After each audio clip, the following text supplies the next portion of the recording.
पे रहना चाहिए। आइए सुनते हैं अधिक मास कथा का अध्याय 20। सूत जी बोले, हे विप्रो, नारायण के मुख से राजा दृढ़धनवा के पूर्व जन्म का वृतांत श्रवण कर अत्यंत तृप्ति न होने के कारण नारद मुनि ने श्री नारायण से पूछा।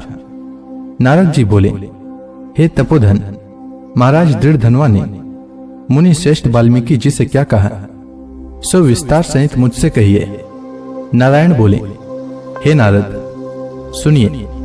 राजा दृढ़धनवा ने महाप्राज्ञ मुनि श्रेष्ठ वाल्मीकि मुनि की प्रार्थना कर जो कुछ कहा सो मैं कहूंगा। दृढ़धनवा बोला, मोक्ष की इच्छा करने वाले लोगों से पुरुषोत्तम मास का सेवन किस प्रकार किया जाए, क्या दान किया जाए और इसकी विधि क्या है, यह सब संपूर्ण लोक के कल्याण के लिए मुझसे कहें, क्योंकि आपके जैसे महात्मा संसार के हित के लिए ही पृथ्वी पर भ्रमण करते हैं। यह पुरुषोत्तम मास स्वयं साक्षात पुरुषोत्तम भगवान है। उस पुरुषोत्तम मास के सेवन से महान पुण्य होता है। यह बात मैंने आपके मुख से भली भांति सुनी है। मैंने पूर्व जन्म में सुदेव नामक ब्राह्मण श्रेष्ठ होकर विधि से पुरुषोत्तम मास का सेवन किया, जिसके प्रताप से मेरा मृत पुत्र उठ खड़ा हो गया। हे ब्राह्मण, पुत्र शोक के कारण निरंतर निराहारी मेरा यह पुरुषोत्तम मास बिना जाने ही बीत गया। अज्ञान से हुए पुरुषोत्तम मास का ऐसा फल हुआ कि मृत्यु को प्राप्त भी सुखदेव उठ खड़ा हो गया। हरि भगवान के कहने पर इस अद्भुत पुरुषोत्तम मास का सेवन किया। हे तपोधन, मुझे इस जन्म में वह सब विस्मित हो गया है। इसलिए इस पुरुषोत्तम मास का पूजन विधान विस्तार पूर्वक मुझसे फिर कहिए। वाल्मीकि जी बोले, ब्रह्म मुहूर्त में उठकर परब्रह्म का चिंतन करें। उसके बाद बड़े पात्र में जल लेकर नैऋत्य दिशा में जाएं। पुरुषोत्तम मास को सेवन करने वाला शौच के लिए ग्राम से बहुत दूर जाए। दिन में तथा संध्या में कान पर जनेऊ को रखकर और उत्तर मुख होकर पृथ्वी को तृण से आच्छादित कर वस्त्र से सिर बांधकर और मुख को बंद कर अर्थात मौन होकर रहें, न थूकें और न श्वास लें। इस तरह मलमूत्र का त्याग करें और यदि रात्रि हो तो दक्षिण मुख होकर मलमूत्र का त्याग करें। शुद्ध मिट्टी को ले आलस्य छोड़कर दुर्गंध दूर करने के लिए मृत्तिका से शुद्धि करें। लिंग में 1 बार, कुदा में 5 बार, बाएं हाथ में 3 बार, दोनों हाथों में 10 बार मिट्टी लगावें, दोनों पैरों में 14 बार लगावें। यह गृहस्थाश्रमी का शौच कहा है। इस तरह शौच कर मिट्टी और जल से पैर और हाथ धोकर दूसरा कार्य करें। तीर्थ में शौच न करें, तीर्थ से जल निकालकर शौच करें। 2 हाथ जल वाले गढ़ई को छोड़कर यदि अनुद्रित जल में अर्थात तीर्थ में शौच करें तो बाद तीर्थ की शुद्धि करें, अन्यथा तीर्थ अशुद्ध हो जाता है। इस प्रकार पुरुषोत्तम का उत्तम व्रत करने वाला शौच करे। तदंतर 16 कुल्ला अथवा 12 कुल्ला करे। मूत्र का त्याग करने के बाद 8 अथवा 4 कुल्ला गृहस्थ करे। उठकर प्रथम नेत्रों को धो डाले, दातुन ले आवे और इस मंत्र को अच्छी तरह कहकर दंत धावन करे। हे वनस्पति, आयु, बल, यश, वर्च, प्रजा, पशु, वसु, ब्रह्म ज्ञान और मेधा को मेरे लिए दो। अपामार्ग अथवा बैर की 12 अंगुल की छेद रहित दातुन कानी अंगुली के समान छोटी हो, जिसके परव के आधे भाग में कुची बनी हो, उस दातुन से मुख शुद्धि करे। रविवार के दिन काष्ठ से दातुन करना मना किया है, इसलिए 12 कुल्ला से मुख शुद्धि करे।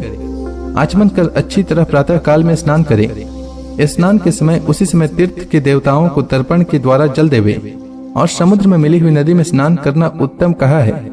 बावली कूप तालाब में स्नान करना विद्वानों ने मध्यम कहा है और गृहस्थ को गृह में स्नान करना सामान्य कहा है। स्नान के बाद शुद्ध और शुक्ल ऐसे 2 वस्त्रों को धारण करें। ब्राह्मण कंधे पर रखे जाने वाले उत्तरीय वस्त्र को सावधानी के साथ हमेशा धारण करें। पवित्र स्नान में पूर्व मुख अथवा उत्तर मुख होकर बैठें और शिखा बांधकर दोनों जांघों के अंदर हाथों को रखें। उसकी पवित्री हाथ में धारण कर आचमन क्रिया को करें। ऐसा करने से पवित्री अशुद्ध नहीं होती है, परंतु भोजन करने से पवित्री अशुद्ध हो जाती है। इसलिए भोजन के बाद उस पवित्री का त्याग करें। आचमन के बाद गोपी चंदन की मिट्टी से तिलक धारण करें। वह तिलक ऊर्ध्व पुंड्र हो, सीधा हो, सुंदर हो, दंड के आकार का हो, ऐसा धारण करें। ऊर्ध्व पुंड्र हो अथवा त्रिपुंड्र हो, उसके मध्य में छिद्र बनावे। ऊर्ध्व पुंड्र में लक्ष्मी के साथ हरि भगवान स्वयं निवास करते हैं। त्रिपुंड्र में पार्वती सहित साक्षात भगवान शंकर सर्वदा वास करते हैं। बिना छिद्र का पुंड्र कुत्ते के पैर के समान विद्वानों ने कहा है। सफेद तिलक ज्ञान को देने वाला है। लाल तिलक मनुष्यों को वशीकरण करने वाला कहा है। पीला समस्त रिद्धि को देने वाला है। इससे भिन्न तिलक को नहीं लगावे। गोपी चंदन की मिट्टी से शंख चक्र गदा पद्म आदि धारण करे। यह संपूर्ण पापों को नाश करने वाला और पूजा का अंग कहा गया है। जिसके शरीर पर शंख चक्र आदि भगवान के आयुधों का चिन्ह देखने में आता है, उस मनुष्य को मनुष्य नहीं समझना, वह भगवान का शरीर है। जो शंख चक्र आदि चिन्हों को नित्य धारण करता है, उस देही के पाप पुण्य रूप हो जाते हैं। नारायण के आयुधों से जिसका शरीर चिन्हित रहता है, उसका कोटि कोटि पाप होने पर भी यमराज क्या कर सकता है। प्राणायाम करके संध्या वंदन करें। प्रातः काल की संध्या विधि पूर्वक नक्षत्र के रहने पर करें। जब तक सूर्य नारायण का दर्शन न हो तब तक गायत्री मंत्र का जप करें और सूर्योपस्थान के मंत्रों से उठकर अंजलि बांधकर उपस्थान करें। सायं काल के समय अपने पैर को पृथ्वी में रखकर नमस्कार करें। जो कमी रह गई हो उसको इस मंत्र से पूर्ण करें। यस्य स्मृता चन्मुक्त्याम तपो यज्ञ क्रियादिषु न्यूनम संपूर्णताम याति सद्यो वंदित तमुच्युतम।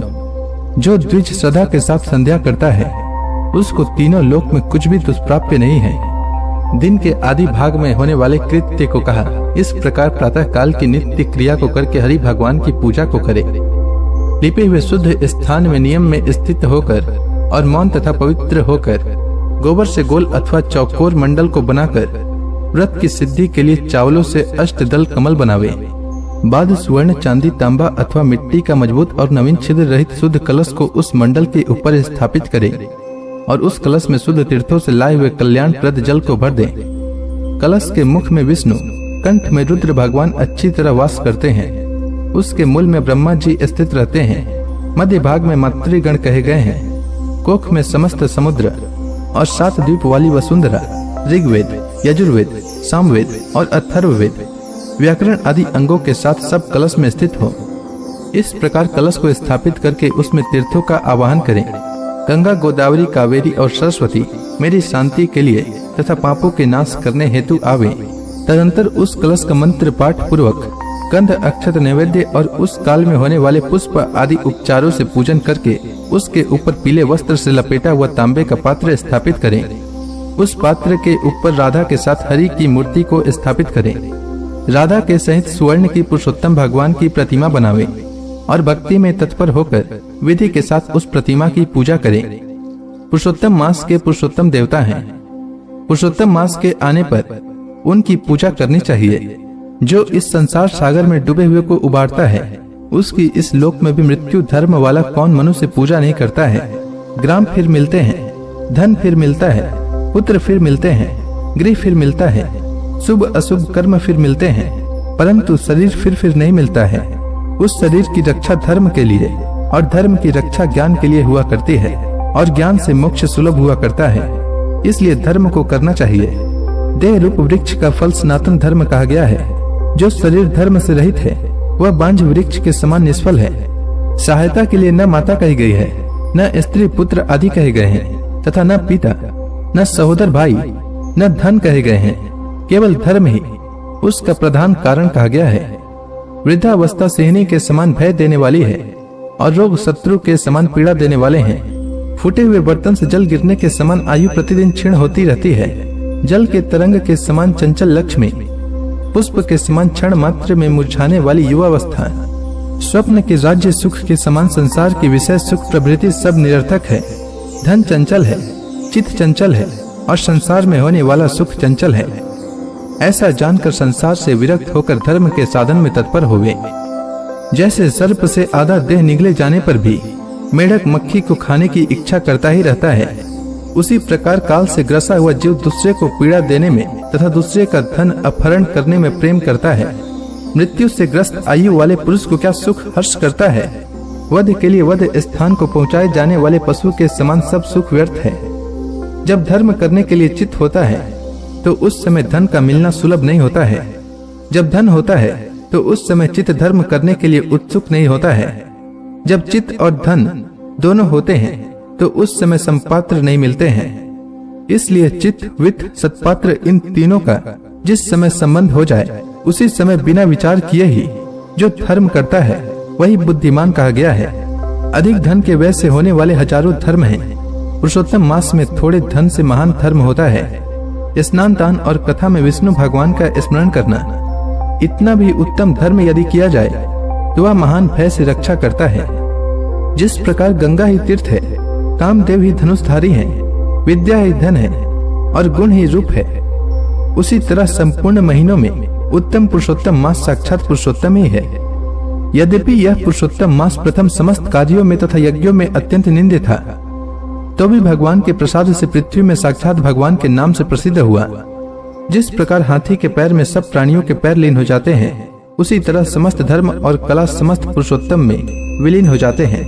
जिस प्रकार और नदियों की तुलना गंगा के समान नहीं की जा सकती, कल्प वृक्ष के समान अन्य समस्त वृक्ष नहीं कहे जा सकते, चिंतामणि के समान दूसरे रत्न पृथ्वी में नहीं हो सकते, कामधेनु के समान दूसरा गौ नहीं हो सकती, राजा के समान दूसरे पुरुष नहीं हो सकते, वेदों के समान समस्त शास्त्र नहीं होते, उसी प्रकार समस्त पुण्य काल इस पुरुषोत्तम मास के पुण्य काल के समान नहीं हो सकते। पुरुषोत्तम मास के देवता पुरुषोत्तम भगवान हैं, इसलिए भक्ति और श्रद्धा से पुरुषोत्तम भगवान की पूजा करनी चाहिए। शास्त्र को जानने वाला कुशल, शुद्ध, वैष्णव, सत्यवादी और विप्र आचार्य को बुलाकर उसके द्वारा पुरुषोत्तम की पूजा करे। अंतःकरण में होने वाले मोह, काम, क्रोध, लोभ, मद, मात्सर्य आदि रूप बड़ी बड़ी मछलियों से पूर्ण अत्यंत गंभीर वेग वाले इस संसार रूप सागर को पार करने की इच्छा करता है, वह इस भारतवर्ष में आदि देवता पुरुषोत्तम भगवान का अच्छी तरह पूजन करे। तो इसी के साथ यह अध्याय समाप्त हुआ। इसके आगे की कथा मैं कल के अध्याय में सुनाऊंगा। तब तक के लिए भगवान हरि का नाम लेते रहें।